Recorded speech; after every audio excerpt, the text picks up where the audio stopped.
Okay, so here we go for another project that I've come up with. I like to do things other than just cards and scrapbooking, and you could use this as a scrapbook page, but wait till you see the finished product. So what I've done is I've taken a true 12 by 12 piece of paper. It's got to be true 12 by 12 or it doesn't work as well. And what I've done is I've chosen 5 different colors, and I've cut them into strips that are 2 inches by 2 inches, squares I guess, or 2 inches by 4 inches, which would be this one here, so 2 by 4. A 2 by 6 is over here. This one here is a 2 by 6, and this one here is a 2 by 8. Now, if I'm going to do 2 by 8s, I only do maybe 2 on a page. Otherwise, they just take up a lot and they take away from the pattern. So I've got 2 of them here. What I've chosen is 5 different colors. These are the colors that I have in my front room somewhere as accents, and so this is going to go on my wall in my front room, and I chose these ones. Now, you don't have to have 5 colors. I just did my teenage class, and some of them had 2 colors, some of them had 3 colors. I like 5 colors because none of my colors are touching that are the same. So it just depends on what you want. Now, what I'm going to show you, I know right now it's looking, oh, not so great, but I'm going to flip over a couple of the pieces of paper because I've already done my stamping. And right away, you're going to see the difference that it makes with all these images. So what I'm going to do is I'm going to flip them all over, glue them all down, and then I'm going to show you how I actually did them just to add a bit of extra texture to them and go from. Okay, so I've got all the pages, or sorry, all the pieces of paper glued down, and like I said, I did it by row so that I could trim the pieces as I needed to, if I needed to, and you will. You'll get little pieces that you're going to have to cut off. And then when I put my very last row on, I just trimmed off a bit of the paper so it's nice and even, you're not seeing the paper behind. And I'm just going to do a close-up so you can get a little bit closer look at some of the pieces. And you can see the texture. So what I've done is sponged on the edges and also did what I call some aging. I'm just going to grab a scrap piece of paper and show you how I did that. So move that out of the way. And I kept a piece of paper here for myself to stamp on for you so I could show you. And I'm going to grab my ink pad.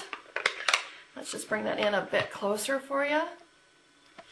And let's center it. There we go. Okay, so I'm just going to take my ink pad, and I love this new set. And this is the Elements of Style. And again, like I said before, I love the vintage stuff. And I'm just going to ink it up. And when it's a bigger stamp like this, I like to put my stamp down and then ink over top of it. And there we go. Take my paper with it, lay it back down, and then I'm just going to stamp over it. Okay, there we go. I'm going to grab one of my sponges.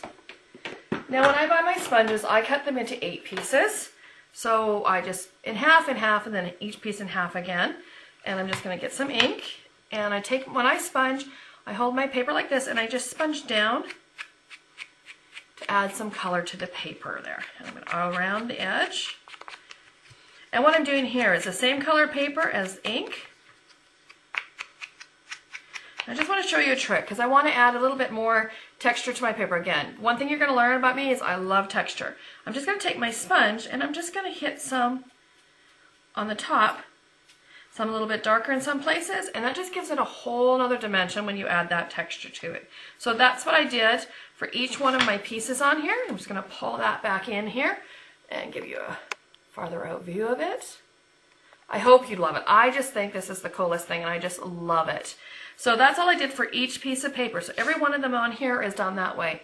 And for any of you that have quilted before, it sort of gives you that definition that you'd normally have where you've done your stitching, and it gives you that. So what I'm going to do is I'm going to get out my Big Shot. We're going to cut out some beautiful flowers and add it to it and finish. It's time to use my Big Shot to do my daisies with this. And I've just sort of cut my paper there to fit because I doubled up my paper so that I can get the 3 flowers at the same time, and I don't like to overlap my flowers when I'm doing it. Now, what you also want to do is make sure, and let's see, you can see mine has a good curve to it. Make sure that you flip this all the time. When I first got mine, I put like 50 flowers through the same way, and then my nieces have used it, and flip it every time. So, I'm just going to put this together and crank it through the Big Shot.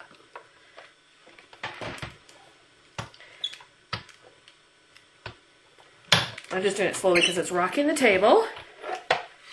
And there I go, and I've got my double daisies.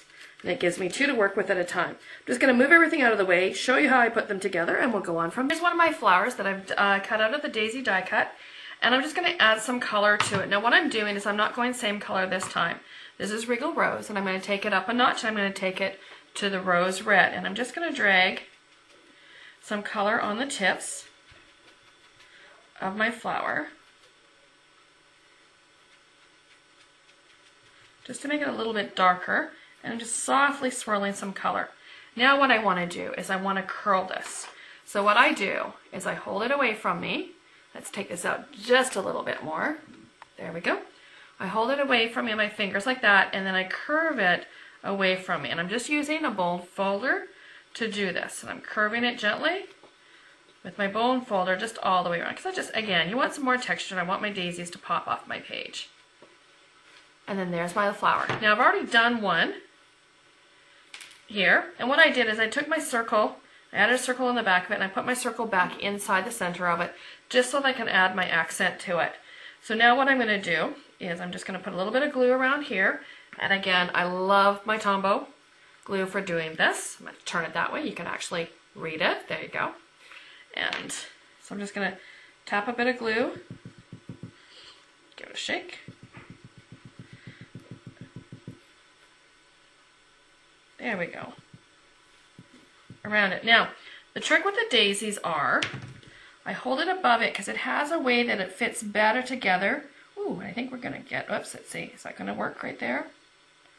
So I just hold it till I get my head in there, and I move it around till I find the spot where the petals are going to fit right in between nicely. And I think that's it right there. Let's go.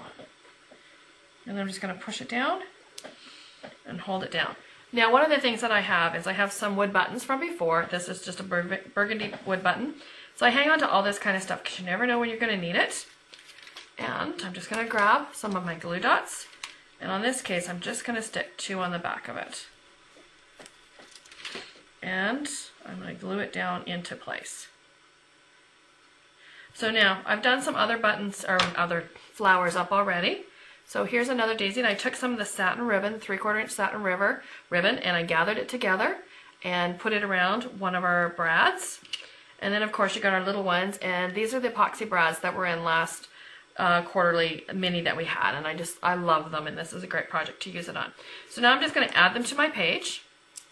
Oh, and I'm just going to add, in this case, some glue dots to the back of my daisy.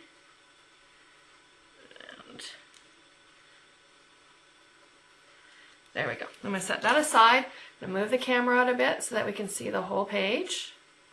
There we go. Let's give this a twist to straighten it out and bring my page in here. So let's move that out just a bit more so you can actually see the whole page. There we go. And I'm going to back up and get out of the way. There we go. So there's my page, and now this is where I'm going to want to start adding my daisies. So I want to have this big one down in this corner down here, and make sure that you're inside the line. I'm going to put this into a 3D box, but make sure it's in that hanging over the edge. And I'm going to do that one there, and I'll do a little smaller one here. And then, oh, let's go for my little one down there in the corner. Then up here, I'm going to put, let's see, my burgundy one. I don't want my burgundy on my burgundy. So I'll put that one there and grab my other little one. And there we go. And there's my page. I hope you love it. I just want to show you another one. Like I said, I did this with my teen class, my girl class. I'm just going to show you my niece's page that she did. And just a whole different design with some different colors, just to show you different effects. So she's giving this to her mom for Mother's Day. And she's really happy with this page and can't wait to give it to her mom. Oh, there's another thing I can say. You can put some pictures on here if you want. You can put a poem on here. Or you can just leave it as is and put it on your wall in a nice shadow box as a great decoration to your room. Again, I'm hoping to get these attached to my blog. My blog is stampinwithsandy.com. And I'll get another video next week sometime for you. Thank you. Bye-bye.